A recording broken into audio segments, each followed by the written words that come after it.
Hi, I'm Mina. And I'm Yules. Thanks for tuning in to Artificially Informed.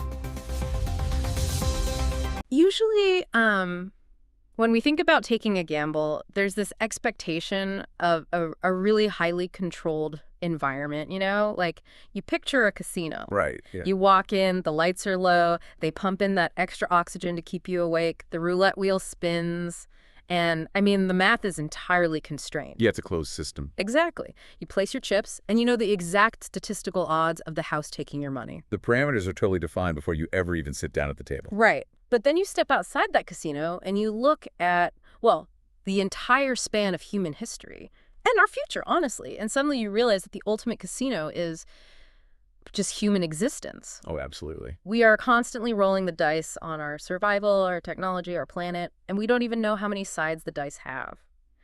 Which brings us to our mission for this deep dive today. Yeah, we've got a lot to get through. So much. We're synthesizing a massive, diverse stack of global news articles for you today to uncover this overarching narrative of human ambition, risk, and, resilience. Yeah. We're looking at everything from blasting humans back to the moon to these dizzying, sometimes stumbling leaps in artificial intelligence, right down to the literal geopolitical and tectonic fault lines shaking planet Earth. Which, let's be honest, can feel completely overwhelming when you just scroll through the daily news. It's exhausting. It feels like this chaotic barrage of isolated, terrifying incidents. Yeah.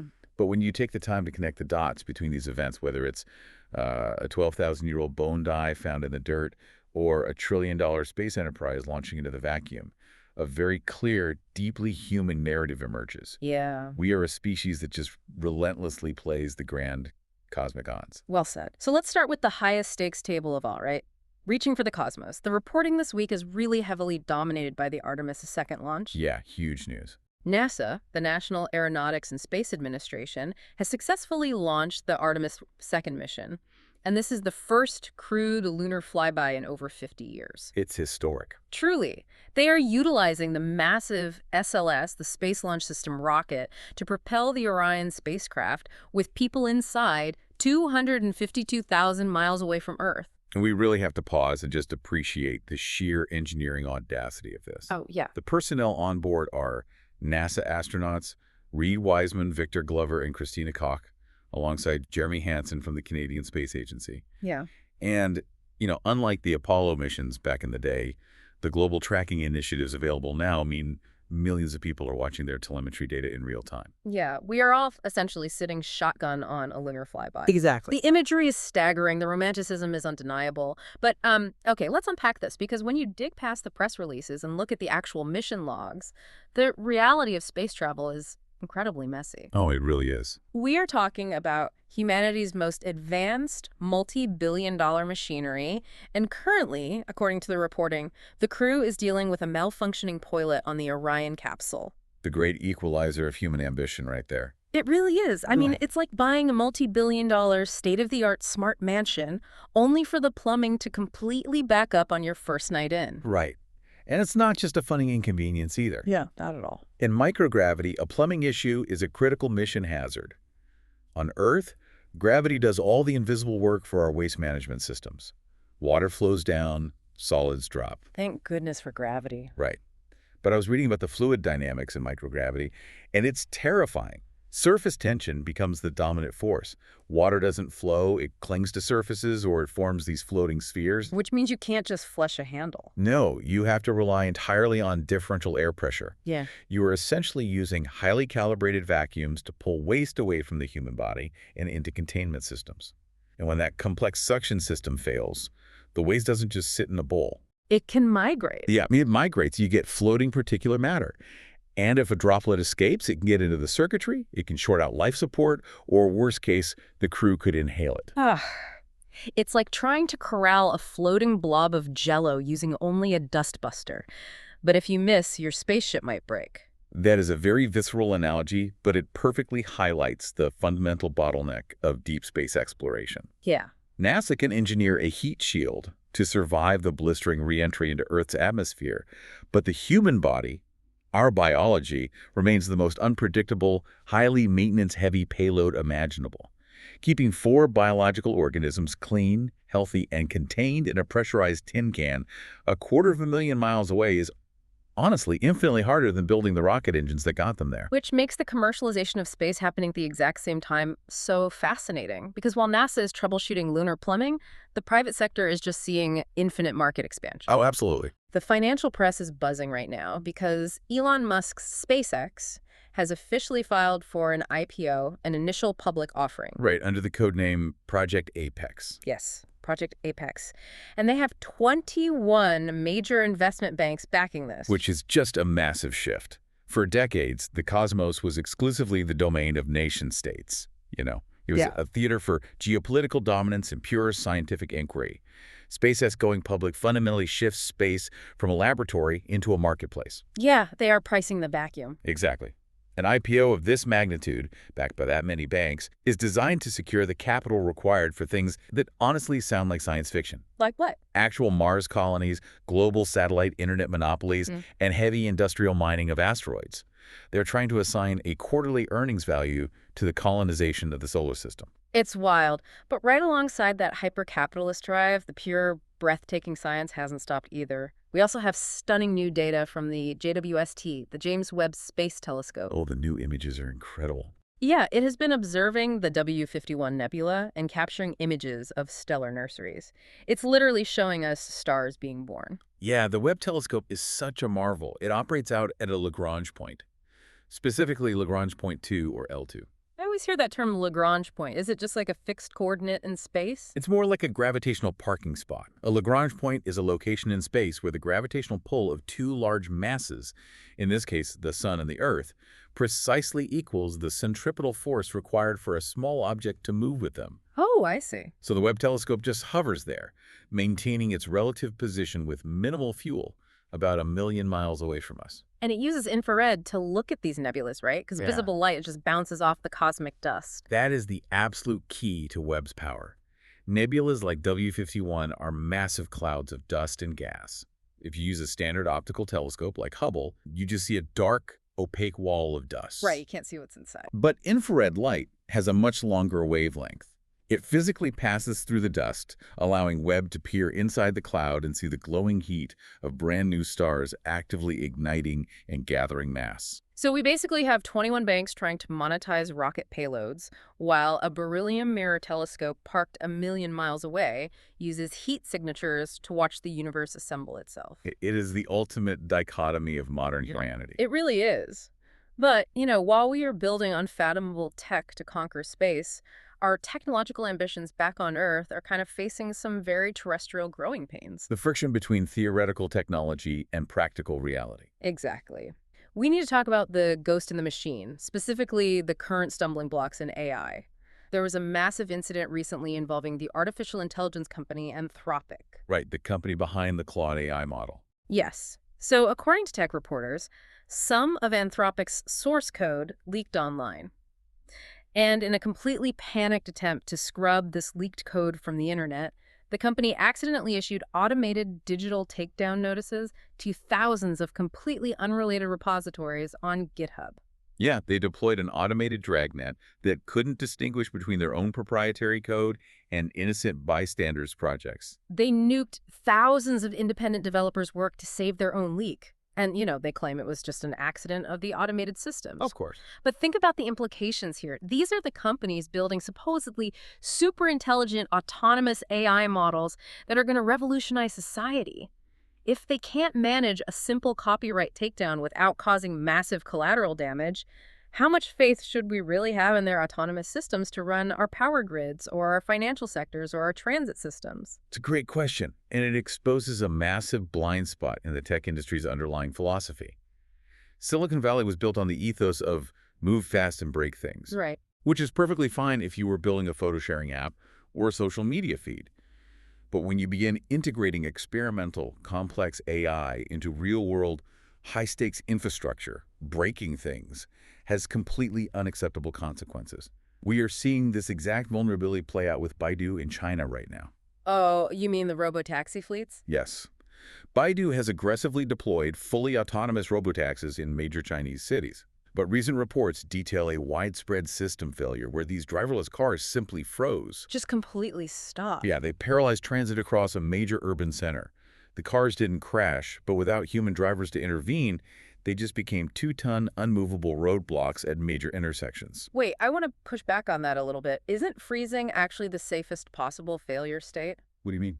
Well, if an autonomous car gets confused by a weird traffic pattern or an unusual pedestrian movement, I would much rather it stop dead in its tracks than guess and accidentally run a red light and hit someone.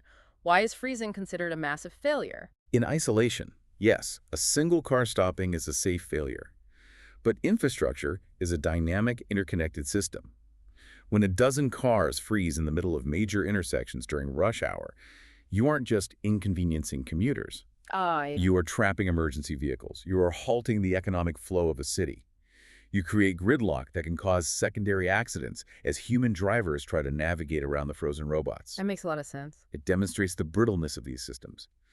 AI struggles with what engineers call edge cases, situations outside their training data. A human driver can improvise.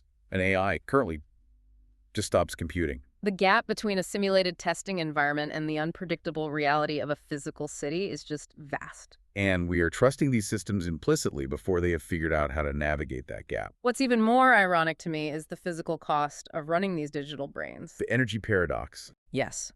We have this perception of AI as clean, ethereal, cloud-based technology. But the energy paradox of AI is staggering. Look at Meta. They are building a massive new AI data center called Hyperion in South Dakota. To power the single futuristic facility, they are relying on the construction of 10 new natural gas plants. This is the great unspoken dilemma of the current AI boom. Training and querying these large language models requires an incomprehensible amount of electricity. And it's a specific type of electricity. It requires dispatchable baseload power. Because solar and wind, while great, are intermittent. Right. Exactly. The sun goes down, the wind stops blowing. A facility like Hyperion cannot afford even a microsecond drop in voltage, or the models crash. Precisely. They need power that can be ramped up on demand 24 hours a day, 365 days a year. And right now, unfortunately, the most accessible way to guarantee that massive, uninterrupted baseload is natural gas. Right. Now, the engineering of these new plants is incredibly sophisticated. The reporting notes they're using combined cycle configurations. Okay, I looked into this because I really wanted to understand how they justify building fossil fuel plants for futuristic tech. In a normal gas plant, you use the Brayton cycle, right? Yep. You burn the gas, it spins a turbine kind of like a jet engine, and you get electricity. But a ton of the heat just blasts out of the exhaust stack and is completely wasted. A massive loss of thermal efficiency. Right. So a combined cycle plant captures that exhaust heat.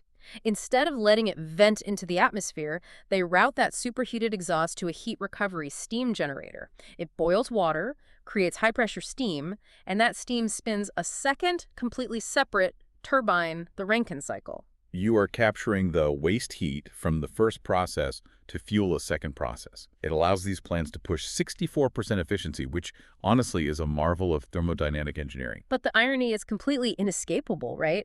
The most advanced digital technology in human history, these neural networks that can write code and generate art, are so incredibly hungry for power that they're forcing us to pull more hydrocarbons out of the earth and set them on fire. Yeah. It is sparking a brutal global debate about our climate goals. Are we actively sacrificing decarbonization so that an AI can generate a slightly better text summary? It's a tough question. And that insatiable global thirst for energy isn't just a hurdle for tech companies. It is currently the fundamental driver of international conflict. Which brings us to the global fault lines. We really have to look at the escalating geopolitics of energy and war. It's a very tense situation. Extremely. According to international journalists, we are watching a highly volatile situation involving the U.S., Israel, and Iran, which is designated Operation Epic Fury. And just to be clear to you listening, we're looking at this strictly impartially through the facts on the ground and the economic fallout as reported globally. We aren't taking sides here. Absolutely. The economic metrics are immediate, regardless of politics. Oil prices are surging. Brent crude has crossed the $100 a barrel threshold and is showing no signs of dropping. Wow. The conflict is heavily centered around strategic energy assets, notably Iran's Karg Island and the broader maritime region of the Strait of Hormuz. Right. Karg Island is essentially the central nervous system of Iran's oil export economy. And the Strait of Hormuz is arguably the most critical geopolitical choke point on the planet. A massive percentage of the world's daily oil supply must physically pass through that incredibly narrow waterway. So any disruption is catastrophic. Exactly. When conflict even threatens to disrupt shipping in the Strait, the global energy market panics, and the price of everything from gasoline to groceries spikes worldwide. And we are already seeing the domestic reverberations globally. In the UK, Prime Minister Keir Starmer, and in Australia, Prime Minister Anthony Albanese are both issuing stark public warnings. They are warning their citizens to brace for an energy crisis and are actively asking the public to physically reduce their fuel consumption. Which is unprecedented in recent times. Yeah. Meanwhile, the UK is scrambling to seek closer diplomatic and economic ties with the European Union to buffer the economic shock. It perfectly illustrates how energy insecurity forces immediate political realignment. Totally. And navigating the truth of the conflict is incredibly difficult due to conflicting narratives at the highest levels. The fog of war is very real here. Right. Just this week, U.S. President Donald Trump delivered a primetime address claiming that Iran had officially requested a ceasefire. Right. However, almost immediately after that broadcast, Iran's official state media released a statement calling the president's claim false and baseless, vehemently denying any such request. You have two entirely contradictory realities being broadcast simultaneously to the global public. But beneath the rhetoric, defense analysts are pointing out a fundamental shift in the mechanics of modern warfare. We are moving rapidly away from symmetrical conflict. Symmetrical meaning like two traditional armies facing off with tanks and infantry. Yes, modern conflict is deeply asymmetric. It involves a technologically or numerically inferior force utilizing unconventional tactics to paralyze a superior force. Like drones. Heavily. We are seeing the heavy utilization of drone warfare. Drones are cheap to produce, easy to launch, and incredibly difficult to defend against comprehensively. We are seeing the deployment of proxy militias. And crucially, we are seeing the weaponization of economic choke points, like we just discussed. So disrupting a commercial shipping lane with a $10,000 drone can inflict billions of dollars in economic damage to an adversary. It bypasses traditional military strength entirely. And this shift is so pronounced that experts cited in the reporting are questioning the foundational relevance of legacy alliances. There are defense analysts explicitly stating that NATO doesn't really exist anymore other than on paper. That's a huge statement. They argue that a 20th century alliance built to deter Soviet tanks rolling across Europe is structurally incapable of combating decentralized cyber attacks, drone swarms, and the severing of global supply chains. It is a sobering assessment of our global security architecture. But while our geopolitical borders are fracturing, the Earth's physical fault lines are literally rebelling at the exact same time. The geological news has been intense. We have to look at the recent natural disasters and climate anomalies. A massive 7.4 to 7.8 magnitude earthquake struck the Molucca Sea near Indonesia. It triggered tsunami warnings across the region that were thankfully later lifted, but the seismic violence was severe. Very severe. And simultaneously, a 4.6 magnitude quake hit the Santa Cruz Mountains in California. Both regions are on the Pacific Ring of Fire, so tectonic activity is a constant reality. But the convergence of these geological events with extreme atmospheric anomalies paints a picture of a planet under immense stress. The atmospheric reports are surreal. Huge plumes of Saharan dust were swept up and carried entirely across the Mediterranean Sea. The dust settled over the island of Crete, turning the skies a dark, apocalyptic orange. Wow. And this happened exactly as severe, deadly storm systems were dumping massive floods onto Athens, Greece. You have choking desert dust in the air and drowning floods on the ground in the exact same geographic region. Which brings us to a really tragic warning recently issued by UNESCO. They reported that 80% of designated World Heritage sites are currently facing severe climate stress. The physical monuments that document the history of our species are being actively erased by the changing environment. The specific examples they provided are heartbreaking. The Moai statues on Easter Island are facing imminent threat from rising sea levels and coastal erosion. Yeah. The Great Wall of China is suffering accelerated deterioration due to wildly fluctuating weather extremes. And the Ziggurat of Ur in Iraq, one of the oldest monumental structures ever built by human civilization, is being destroyed by shifting sand dunes and, surprisingly, salt. The salt erosion at the Ziggurat of Ur is a fascinating and devastating chemical process known as haloclasty. Okay, wait, how does salt destroy a massive stone pyramid? Well, the ziggurat is built from ancient mud bricks. As regional temperatures rise and extreme droughts occur, the rate of evaporation increases dramatically. This intense evaporation acts like a vacuum, drawing deep saline groundwater up through the porous mud bricks via capillary action.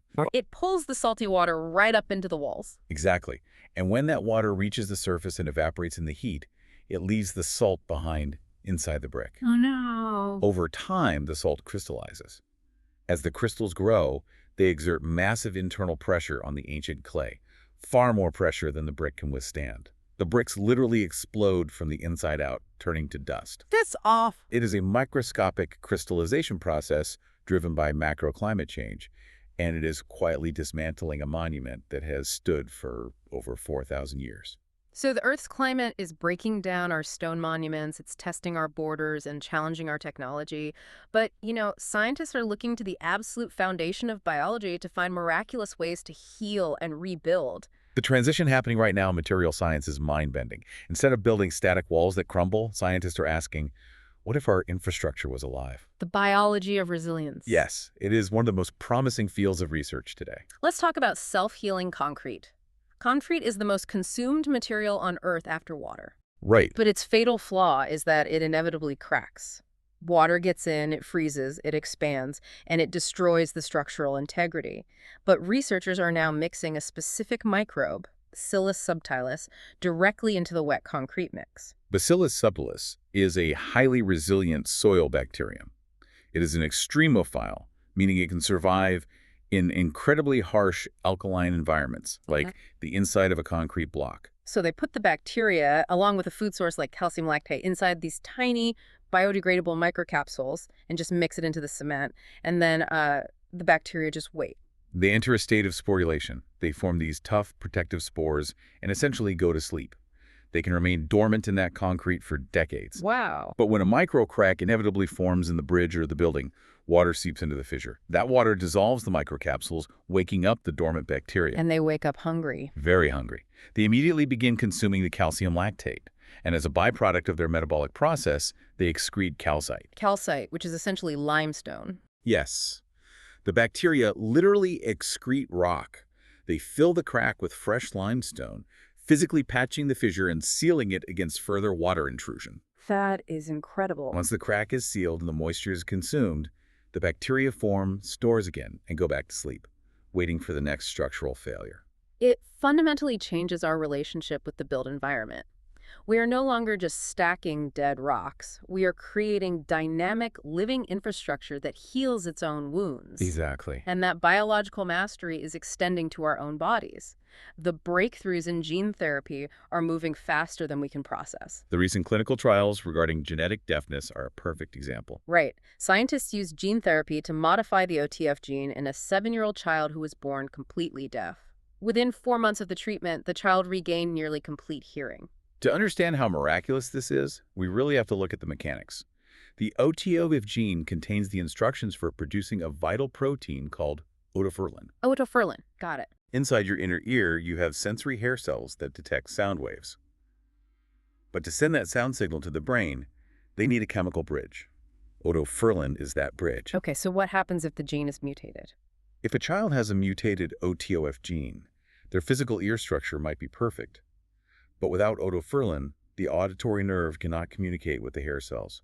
The brain just receives absolute silence. So how do you get a new, healthy gene into the microscopic cells of the inner ear? You use nature's most efficient delivery mechanism, a virus. Wait, really? A virus? Yes. Viruses are essentially microscopic lockpicks. They have evolved over billions of years to breach cell membranes and deposit genetic code.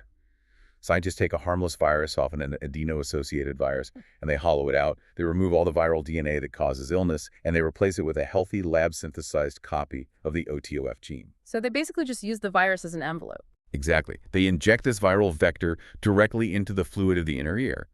The virus does what it naturally does. It infects the sensory cells, but instead of delivering a disease, it delivers the healthy OTOF instructions. The child's cells read the new code, they start producing otoferlin, the chemical bridge is built, and for the first time in their life, the child can hear. That is just awe-inspiring. But here is where it gets really interesting and honestly kind of wild. Not all of these biological breakthroughs happen in a sterilized laboratory. Have you seen the story about Tim Fried? Oh, the snakebite guy. That is putting it mildly. Tim Fried is a man who voluntarily, purposefully, let the world's most venomous snakes bite him for over 20 years. It's hard to even comprehend. We are talking black mambas, water cobras, taipans. He would just sit in his garage and take the bites. It sounds like complete psychological madness. And yet, his blood is currently the foundation for a massive breakthrough in immunology. Because he was intentionally hyper-immunizing himself. He started with diluted venoms and built up his tolerance until he could survive a bite that would kill a normal person in 20 minutes. And it actually worked. Scientists recently analyzed his blood and are using it to develop a universal synthetic antivenom. The mechanism of venom immunity is a brutal biological arms race. When Fried took a bite, his B cells had to rapidly produce specialized antibodies that could bind to and neutralize the specific neurotoxins or hemotoxins in that snake's venom. Right. Over 2 decades of relentless exposure to dozens of different species, his immune system built an incredibly vast, diverse library of unique antibodies. So how do scientists use that? I mean, they can't just drain his blood forever to cure other people. No, they don't need his blood anymore. They just need the data. Yeah. Scientists extracted his white blood cells and mapped the exact genetic sequence of those venom-neutralizing antibodies. Once they have that DNA sequence, they use recombinant DNA technology. Okay, how exactly does recombinant DNA work in this context? Are they splicing it into something else? Yes. They took the genetic code for Fried's human antibody, and they splice it into the DNA of a rapidly multiplying organism, typically a specific yeast or bacteria cell. Oh, wow. They turn that yeast into a microscopic factory. As the yeast grows in a fermentation tank, it reads the spliced human DNA and churns out massive quantities of Fried's specialized antibodies. So they bypass the animal completely. Yeah. Because traditional antivenom is made by injecting horses or sheep with venom and harvesting their blood, right? Which is an incredibly slow, expensive, and dangerous process. Animal-derived antivenom can cause severe, sometimes fatal, allergic reactions in humans known as serum sickness. That sounds terrible. By using recombinant DNA to mass-produce synthesized human antibodies, we can create a universal antivenom that is cheaper, vastly safer, and effective against multiple snake species globally. It is an absolute game-changer for rural populations in the developing world where snake bites are a massive neglected crisis. It is an incredible outcome, but it required a guy to suffer for 20 years to get us there. And the reporting also throws up a massive caution flag regarding how far we can actually push biology. There is a deeply unsettling study that was just published where scientists decided to clone a mouse, but they didn't just clone it once. Yeah, they went much further. They cloned the clone and then cloned that clone for 58 consecutive generations. The biological equivalent of making a photocopy of a photocopy of a photocopy. And the results were described by the researchers as catastrophic. It forces us to confront the hard limits of genetic replication. What actually happens to a mammalian body when you force its code to duplicate that many times? It fundamentally breaks down, primarily due to telomere attrition and epigenetic drift. Let's break that down for the listener. Telomeres first. Think of telomeres like the plastic aglets at the end of your shoelaces that keep them from fraying. Oh. Telomeres are protective caps of junk DNA at the end of our chromosomes. Every single time a cell divides, that cap gets a little bit shorter. When the telomere gets too short, the cell can no longer safely divide without damaging its core DNA, so it stops dividing and eventually dies. This is a primary mechanism of biological aging. So when you clone an adult mouse, you are taking a cell that already has shortened telomeres. Yes. The clone is born biologically older at a cellular level than a natural newborn. Now, compound that error 58 times. Oh. But it's not just telomeres, it's the epigenetics. Epigenetics are the chemical markers attached to our DNA that tell the cell which genes to turn on and which to turn off. Sort of like the software that runs the DNA hardware. Exactly. Factors like DNA methylation. Every time you run the cloning process, tiny errors occur in how those epigenetic markers are copied. So it corrupts the software. Right. By the time you reach the 58th generation, the accumulation of these errors, the genomic instability, is so severe that the mice suffer horrific developmental failures, massive immune deficiencies, and drastically reduced lifespans. It proves that while DNA is robust, the mechanical process of reading and copying it is not flawless. There is a hard boundary to biological immortality. And speaking of hacking our biology, we really have to talk about something every listener deals with 3 times a day. diet. Oh, the nutrition news. The nutritional reporting this week is enough to give anyone whiplash. It is a prime example of how difficult it is to translate population data into personal health advice. Listen to this conflict in the articles. The AHA, the American Heart Association, released a major bulletin strongly advocating for a plant-forward diet, urging people to drastically reduce meat consumption to prevent cardiovascular disease. Okay, pretty standard advice. Right. But on the exact same day, the MAHA, the Medical Association for Healthy America, is heavily promoting the consumption of red meat, specifically pushing for the use of animal fats like beef tallow over seed oils. Complete opposite advice. And to completely break the tie, a new neurological study was just published suggesting that for certain demographics, eating more meat significantly lowers the risk of developing Alzheimer's disease. If you are standing in the grocery store aisle trying to make a healthy choice, that level of contradictory information is just paralyzing. So what does this all mean for you listening? Do you buy the steak? Do you buy the lentils? Or do you just drink water and hope for the best? The confusion stems from a fundamental flaw in how we think about nutrition. We are desperate for a universal, one-size-fits-all set of rules, like the perfect food pyramid. But human biology is radically individualized. The studies conflict because they are aggregating data across millions of entirely different bodies. So the AHA might be completely correct for a person who has a specific genetic predisposition for hypercholesterolemia. Yes. For that specific individual, heavy red meat consumption could be disastrous. But the Alzheimer's study might be entirely accurate for someone who struggles to absorb specific B vitamins or amino acids that are highly bioavailable in meat. It's all relative. Exactly.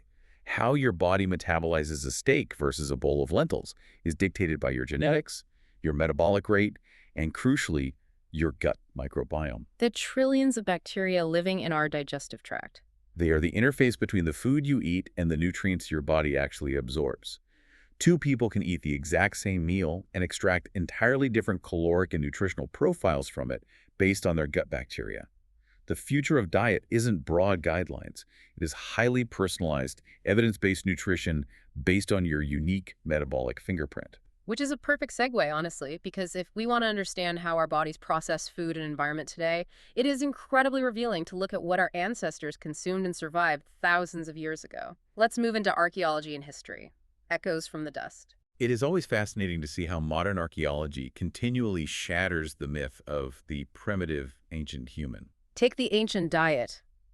Archaeologists excavating a 7,000-year-old settlement in North Macedonia found definitive evidence that our ancestors were intentionally foraging and consuming highly toxic plants. Really? Toxic plants? Yes. And these weren't accidents. They found evidence of complex, multi-step processing methods. These early humans were boiling, leaching, and fermenting these plants specifically to neutralize the toxicity so they could eat them. It's an early empirical science driven by survival. They didn't have laboratories, but through rigorous trial and error and undoubtedly some tragic mistakes, they figured out the chemistry required to break down toxic alkaloids. They unlocked calories in an environment that was actively trying to poison them. But they weren't just manipulating plants for calories, they were manipulating them to alter their minds. Right, the new findings from Egypt. In ancient Egypt, new evidence has surfaced regarding the deity Bes. Bes is a wild-looking dwarf god, usually depicted with a fierce, almost grotesque face sticking his tongue out. Archaeologists analyzed ancient vessels dedicated to Bes and found chemical traces of the blue lotus flower and other known hallucinogens. Bes is a really unique figure in the Egyptian pantheon. He wasn't the god of war or the sun. He was a domestic god. He protected the household, he warded off venomous creatures, and most importantly, he was the primary protector of pregnant women in childbirth. So why were they using hallucinogens in rituals for the god of childbirth? Because childbirth in antiquity was an incredibly dangerous, terrifying threshold. Maternal and infant mortality rates were staggeringly high. It was viewed not just as a medical event, but a literal spiritual battle against malicious entities. So the drugs were for protection. The evidence suggests that midwives or priestesses would consume these psychotropic blue lotus brews to intentionally induce an altered state of consciousness. They believed that by entering this trance, they could step across the spiritual veil, actively fight off the unseen demons causing complications, and protect the mother in labor. Wow. It wasn't recreational at all. It was a serious pharmacological intervention meant to manipulate the spiritual environment. Exactly. It was battlefield medicine for the soul. The past is full of these intense, often deeply violent realities. The reporting details several recent grisly archaeological discoveries. In Mexico, a crew of railroad workers were literally just digging a trench for a new line when they accidentally unearthed a 1,000-year-old Toltec altar. An incredible find. And this altar was completely surrounded by human skulls. The Toltec civilization predates the Aztecs and heavily influenced their culture. This discovery highlights the absolute centrality of human sacrifice in Mesoamerican cosmology. The skulls are likely part of a Zompantli, right? Yes, a skull rack. To the Toltecs, the universe was fundamentally unstable. They believed the gods required a constant diet of human blood and life force to keep the sun moving across the sky and to ensure the rains came. That's intense. The Zompantli served a dual purpose. It was a profound religious offering to sustain the cosmos, and it was a brutal instrument of political terror, displaying the heads of captives and enemies to subjugate surrounding populations. From the jungles of Mexico to the freezing peaks of Europe. In the Italian Alps, an excavation team recovered the remains of World War I soldiers who had been buried in the glacial ice for 108 years. But there was a bizarre mystery attached to them. Their bones were stained a vibrant, mysterious crimson red. It is a haunting image. But it's not blood. Blood degrades rapidly and turns a dark brown or black over a century.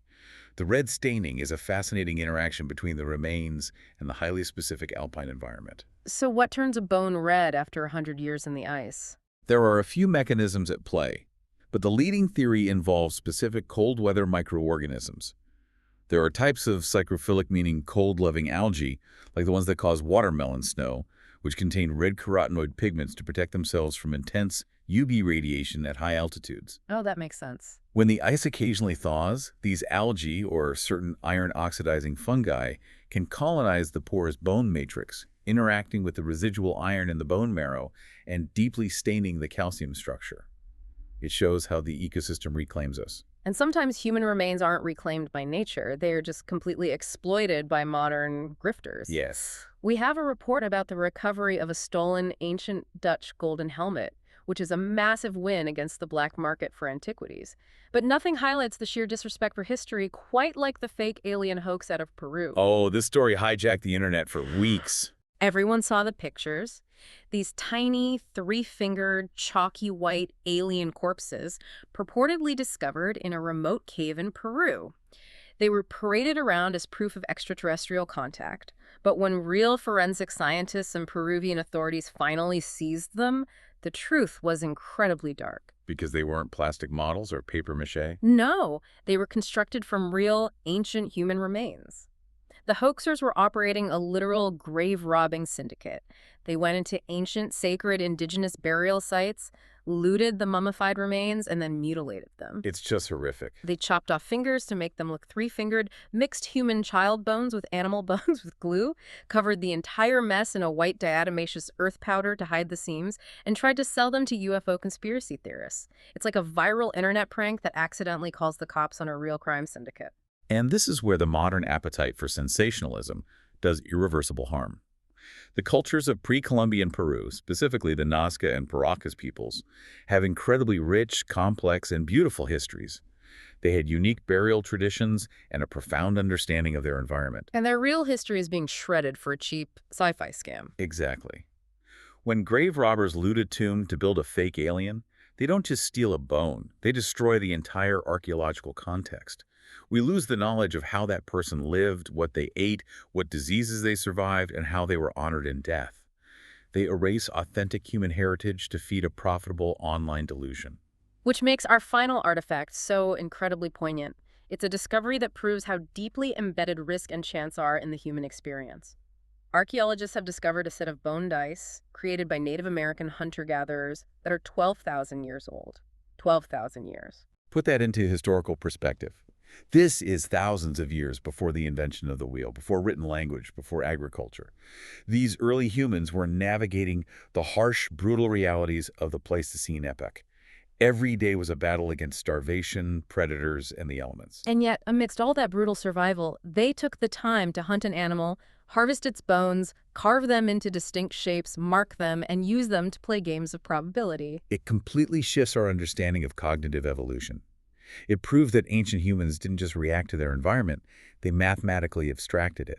Yeah. By creating dice, they were actively conceptualizing chance. They understood that the universe was unpredictable, so they built a tiny, physical model of that unpredictability that they could hold in their hands and play with. They were playing the odds around a campfire during the Ice Age. It was likely a profound social bonding mechanism, but it also shows that the desire to tempt fate, to risk something on an unknown outcome, is not a modern vice created by casinos.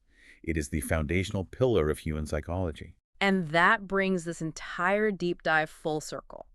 From those 12,000-year-old humans rolling carved bone dice by a fire to modern humans rolling the dice on trillion-dollar commercial space IPOs, launching rockets to the moon with malfunctioning timing, and building autonomous AI systems that we barely know how to control. The stakes have definitely grown. The stakes have grown from a handful of berries to the energy grid of the entire planet. But we are still playing the exact same game. The tools have evolved from bone and stone to silicon and rocket fuel, but the innate human drive to confront the unknown, to manipulate risk, and to see what happens when the dice stop rolling remains entirely unchanged. And to you, listening right now, taking the time to journey through all this complexity with us, thank you. It is entirely valid to want to be well-informed without feeling crushed by the sheer scale of the world's chaos and progress. Understanding the through line, understanding why a salt crystal breaks a pyramid or how a virus cures deafness is how we find our footing in a very noisy world. And as you go about your day, I'd leave you with this final thought to mull over. When those ancient humans threw their bone dice 12,000 years ago, they were trying to master the unpredictable nature of chance. Today, as we launch our rockets into the void and hand over the keys of our civilization to artificial intelligence, we have to ask ourselves a very difficult question. Have we actually mastered the odds, or have we just built a much bigger casino? That is the perfect note to end on. Keep questioning the world around you, keep looking for the connections, and we will see you on the next deep dive. You're enjoying Artificially Informed. Hit subscribe and share it with a friend. From the left, the right, and straight from the algorithm. Thank you. Welcome to the debate. You know, usually when we talk about the globalized economy, there is this implicit expectation of frictionless synchronicity. Right. It's supposed to be seamless. Exactly. We picture it like a perfectly calibrated mechanical watch, you know? You press a button in Shenzhen, and the gears just turn effortlessly, delivering a package to a doorstep in Seattle or Santiago or Sydney. Yeah. Or you wire $1 billion from London, and it instantly clears in Tokyo. I mean, we generally like the machinery of global trade to stay out of sight, just humming quietly in the background. Right, almost invisible. But then you introduce a massive systemic geopolitical shock into that delicate machinery, and suddenly, well, that watch is smashed wide open. It really is. We're looking at a planetary landscape right now where the gears aren't just grinding, they are completely seizing up. And that is exactly what is driving our discussion today. We are pulling from a flurry of recent international reports detailing an unprecedented global upheaval. Mm-hmm. And this is playing out across multiple continents, driven by the ongoing U.S.-Israel military campaign in Iran, Operation Epic Fury, along with sweeping new global trade tariffs and the really aggressive weaponization of international finance. Yeah, it is the absolute definition of a planetary shock. We are seeing economic paralysis in Asia and Europe, massive alliance shifts in Latin America and the Middle East, and really aggressive diplomatic maneuvering from the BRICS nations. Which brings us to the core tension we need to unpack today. Are these geopolitical shockwaves catalyzing a painful but ultimately necessary restructuring of a flawed global order? Like an unyielding pressure test that forces fair burden sharing and improved global security? Or, on the flip side, are these unilateral actions fatally fracturing globalization? You know, driving the global south out of sheer self-preservation toward a parallel multipolar system led by rivals like Russia and China. Exactly. And I take the position that the current disruptions we are seeing, including these aggressive military interventions and intense economic tariffs, they are absolutely necessary. I mean, they are painful, yes, but they are vital market and security corrections. We need them to dismantle systemic threats and enforce actual burden sharing among Western allies. And I take the opposing view. I argue that this kind of unilateral military and economic coercion is a catastrophic failure. It is actively dismantling the globalized economy, it's alienating long-standing historical allies, and it is dangerously accelerating the rise of an alternative multipolar world order that the West will no longer be able to control. Well, I want to start by framing why this disruption had to happen. From my perspective, we have to recognize that the pre-existing global order was built on a foundation of sand. How so? Well, it relied on deeply unsustainable economic dependencies, and it actively ignored unchecked security threats. That machinery of globalization we just mentioned was highly efficient, sure, but it was incredibly fragile because it depended entirely on the goodwill of hostile or fundamentally unstable foreign actors. But look at the cost of breaking that machinery. I mean, if you are listening to this right now while paying double for gas at the pump or watching your grocery bill skyrocket, you are probably wondering why a conflict on the other side of the planet is draining your wallet. Sure, the immediate cost is high. It's higher than high. What you are calling a necessary correction looks indistinguishable from a global demolition job. This aggressive unilateralism is collapsing the global economy, and the collateral damage is disproportionately harming everyday consumers, particularly in the global south. Just look at the catastrophic fallout of this 34-day U.S.-Israeli war on Iran. Look, I'm not denying the fallout, but we have to look at what that fallout is actually exposing. I see why you think that, but let me give you a different perspective. The U.S. military action in Iran, which is specifically aimed at dismantling their nuclear capabilities, is an investment in future stability. Is it? Because conventional military might is proving entirely useless against the asymmetric strategies we are seeing right now. I wouldn't say useless. I mean, Iran doesn't need to win a conventional tank battle. They have essentially established a toll booth in the Strait of Hormuz. They are effectively holding the entire world economy hostage. Okay, I'll concede that the shipping costs are brutal right now, and the market panic is real.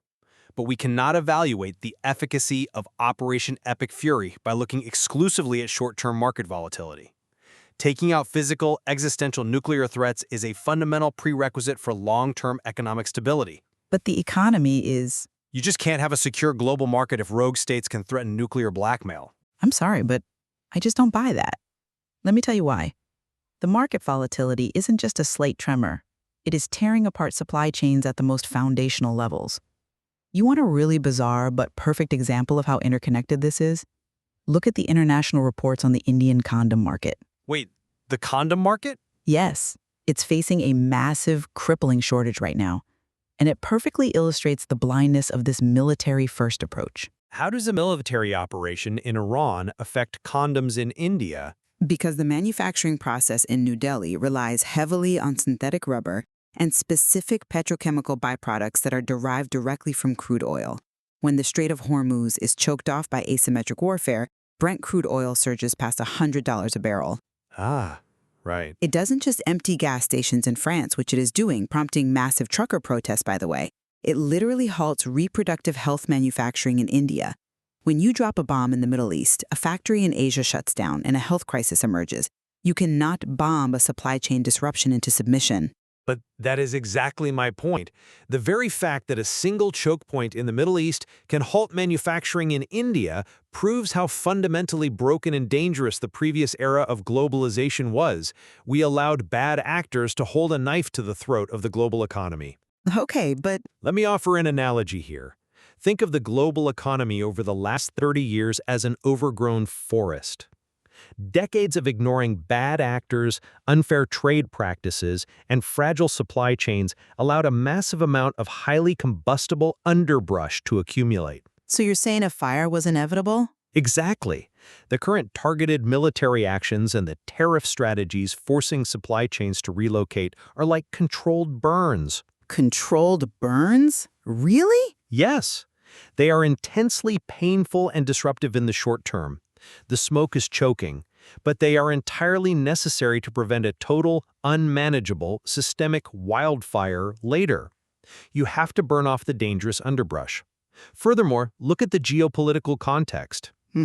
Following the military coup in Venezuela and the detention of Nicolas Maduro, the geopolitical tectonic plate shifted. The world watched a democratic collapse in Latin America. A swift, decisive demonstration of military overmatch in the Middle East was required to reestablish global deterrence. A controlled burn implies you have containment lines. Your burn has jumped the lines and the fire is spreading globally. You talk about reestablishing deterrence, but that completely ignores the reality on the ground. Iran doesn't need to match Western military strength.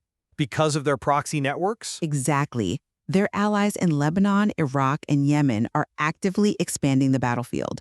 We are looking at over 1,300 dead in Lebanon alone due to Israeli strikes. When Houthi forces in Yemen can threaten global trade routes through the Bab el-Mandeb Strait, the traditional concept of military superiority is rendered completely obsolete. It's not obsolete, it's just being tested in a new domain.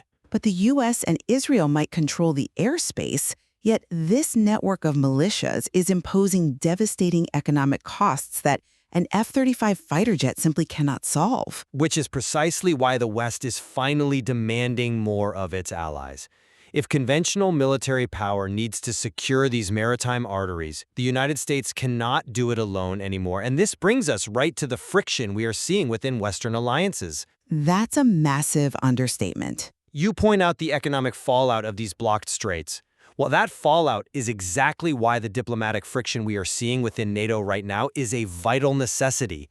Wait, are you seriously calling the current state of NATO a vital necessity? Yes. The U.S. executive is openly calling the potential NATO split the dumbest alliance breakup in history. The U.S. is publicly excoriating European allies like France and the U.K. for not deploying their navies to secure the Strait of Hormuz. Because they need to step up. Washington is even threatening to withhold vital arms to Ukraine over this. And it's not just rhetoric. You have Poland explicitly refusing a direct U.S. request to lend Patriot missile systems because they desperately need them for their own defense. These aren't minor disagreements over policy. This is visible diplomatic self-destruction at the exact moment the West needs absolute unity. That's an interesting point, though. I would frame it differently. It looks chaotic, I grant you that, but this isn't self-destruction.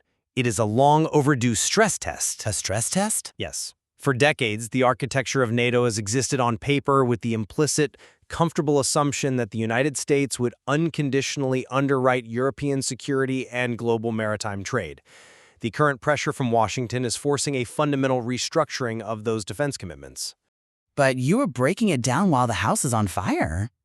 If an alliance only exists on paper because member states refuse to actually deploy assets when vital global arteries like Hormuz are choked off, then that alliance needs to be challenged. Sometimes you have to force the issue. By threatening Ukraine's supply lines? And despite this very public friction, the West is still highly capable of innovating and coordinating effectively when the stakes demand it. Let's look at the financial front, which the reports highlighted. The EU successfully tapped 1.4 billion euros in interest generated from frozen Russian assets to fund Ukraine. Right, the Euroclear situation. Exactly. That requires immense, unprecedented multilateral coordination.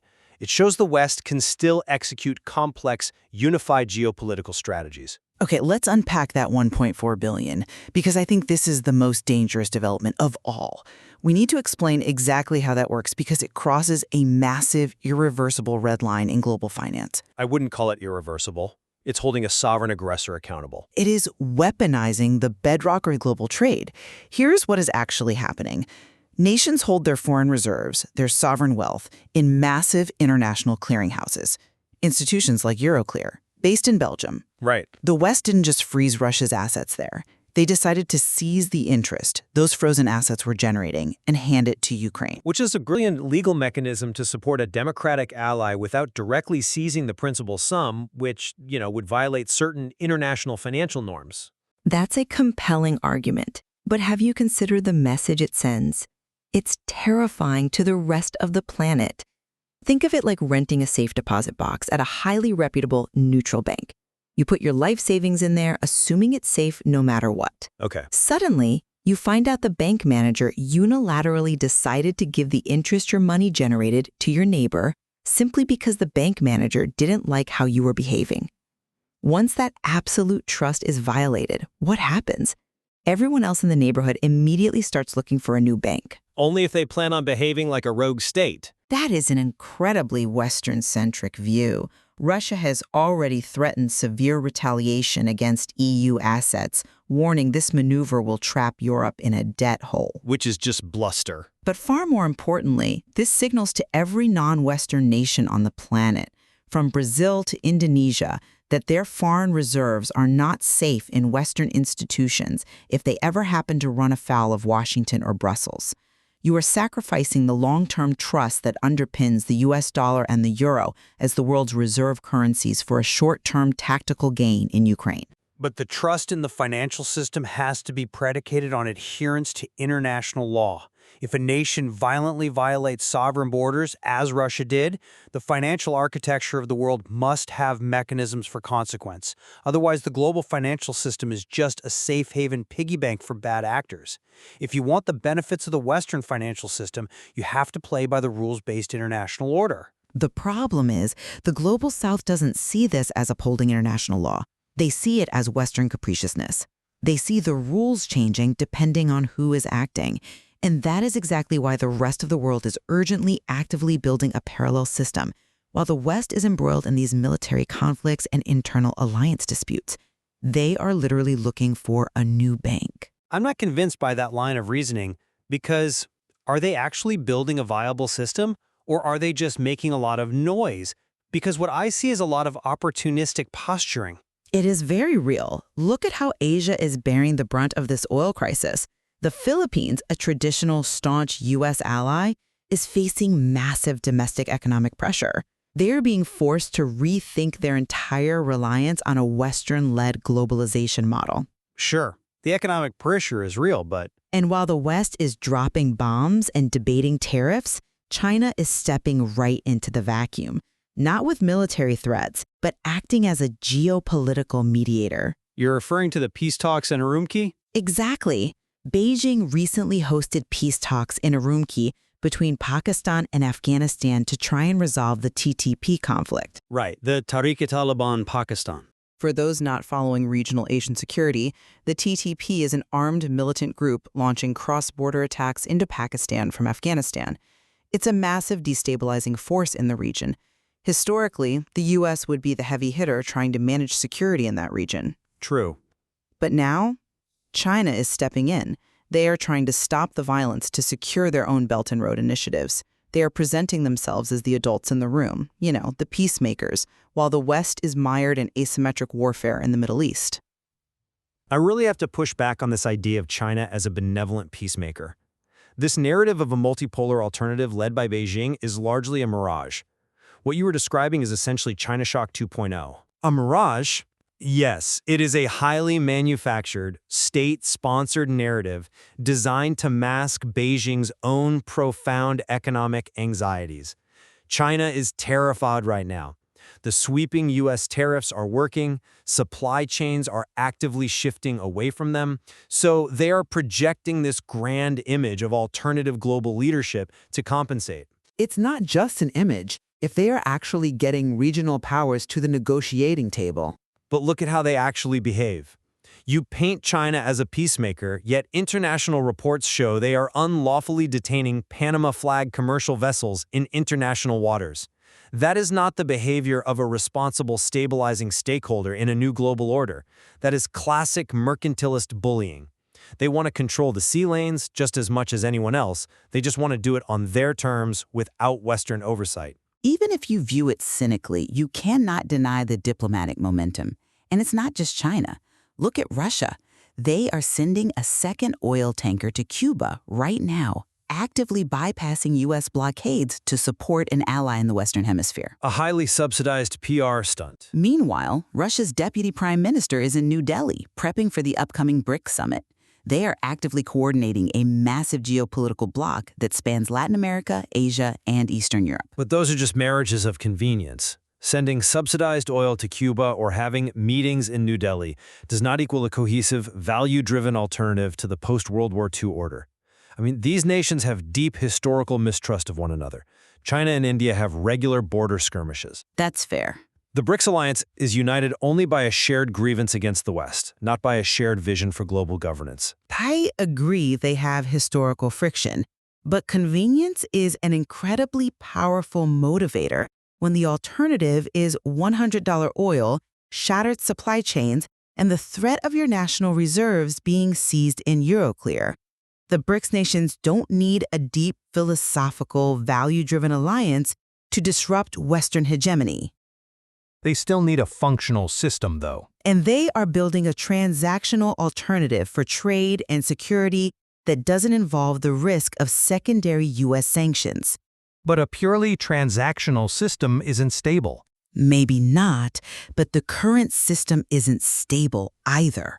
When Prime Minister Keir Starmer in the UK and Anthony Albanese in Australia have to go on national television and tell their citizens to literally prepare for economic sacrifices because a maritime choke point halfway across the world in Hormuz is blocked, well, it proves that the Western-led order is failing to guarantee the one thing it promised: stability.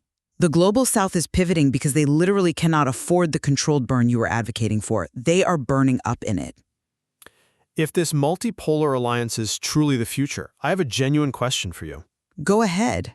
Why are they entirely unable to solve regional humanitarian crises on their own? Look at the disrupted aid to Sudan right now. Millions of people are at risk, and the reports show that the alternative bloc is doing virtually nothing to secure those logistics. Right. Why are they still relying on the very Western frameworks, the UN, Western NGOs, Western maritime logistics that they claim to be replacing? If China and Russia are the new leaders, where is their humanitarian airlift? That is a fair point, and it highlights the tragedy of this moment. Building a new global architecture takes decades, and we are currently in the messy, highly destructive transition phase. The disruption of aid to Sudan is a horrific ripple effect of the Middle East conflict. As aid organizations have clearly stated, when shipping lanes seize up, humanitarian aid is often the first casualty. So yes, the Global South is absolutely still reliant on Western logistical and financial frameworks today. Exactly. They need the system they are criticizing. And this is the crucial point, the current actions of the U.S. and Israel and the weaponization of Western finance are rapidly accelerating their timeline to break free of that reliance. Every time a tariff is aggressively weaponized against an emerging market, every time a sovereign asset is frozen or seized in Europe, and every time a choke point like the Strait of Hormuz demonstrates the utter vulnerability of the current system, the incentive to build a parallel system grows exponentially. The West is basically providing the motivation and the blueprint for its own obsolescence. Wow. Well, we are covering a tremendous amount of ground here, and I think we need to start pulling these threads together. The events we are debating today represent a massive planetary structural shift. My perspective ultimately is this. The current global disruptions are severe. The aggressive tariff policies reshaping trade, the vital military interventions in the Middle East like Operation Epic Fury, and yes, the unprecedented financial leveraging of frozen sovereign assets. Very disruptive. Yes, these are intense, disruptive measures, but they are vital, they're unavoidable. We are actively recalibrating a globally unbalanced economy that allowed dictators to hold our supply chains hostage. We are neutralizing acute, systemic security threats, and we are finally forcing our allies to shoulder their fair share of the global defense burden. The short-term pain, the inflation, the supply chain shocks is the brutal but necessary cost of ensuring the long-term survival of a rules-based, secure international order. And my summary is that these unilateral, forceful actions are spectacularly backfiring. Instead of securing the international order, this approach is actively dismantling it piece by piece. It is crippling everyday consumers worldwide with inflation and energy shortages, from empty gas stations in France to failing factories in India. Even with the short-term impacts. It's deeply fracturing vital historic alliances like NATO, pushing countries like Poland to prioritize self-defense over collective action. And most dangerously, it is accelerating the very outcome it sought to prevent. It is driving the Global South out of sheer economic and political self-preservation toward an alternative, multipolar system led by rivals like Russia and China. The West is isolating itself. Well, despite our deep disagreements on the efficacy, the mechanics, and the ultimate wisdom of these actions, I think we both clearly acknowledge one fundamental truth. The unipolar, post-Cold War era of frictionless globalization that perfectly calibrated mechanical watch is definitively over. Absolutely. We have complete convergence there. The idea of a perfectly secure, universally accepted global market where geopolitics doesn't interfere with business, is dead. And we also clearly agree that the global economy has been exposed as deeply, perhaps fatally, vulnerable to physical geopolitical choke points. Right. The fact that asymmetric warfare in the Strait of Hormuz or the Bab el-Mandeb Strait can paralyze global shipping proves that physical geography still dictates global economics, no matter how digitized our financial systems become. I agree completely, but we remain fundamentally opposed on what emerges from this wreckage, whether the resulting New World Order will be a corrected, fairer, and much more secure system, or a deeply fragmented, polarized planet divided into competing blocks. Observing a geopolitical paradigm shift of this magnitude in real time is incredibly complex. The source materials and international reports we drew from today contain so much more detail to explore. There really is so much more to unpack, especially regarding the localized impacts of these massive global shifts. We barely scratched the surface of the domestic energy crises hitting consumers in the UK and Australia, or how the changing landscapes of civil liberties and democratic norms worldwide are shifting as governments scramble to respond to these compounding crises. Definitely. We highly encourage you to seek out that material, dive into the mechanics of these global shifts, and form your own conclusions. At the top of our discussion, we pictured the global economy as a perfectly calibrated mechanical watch. Right now, the casing has been cracked open, the gears are exposed to the elements, and the hands are spinning wildly out of control. The only question left is who will be the one to put it back together, and what time it will read when they finally do. Thank you for joining us. That's it for today's Artificially Informed. Nope. Thanks for spending your time with us. Yeah. Stay sharp, stay curious. See you next time.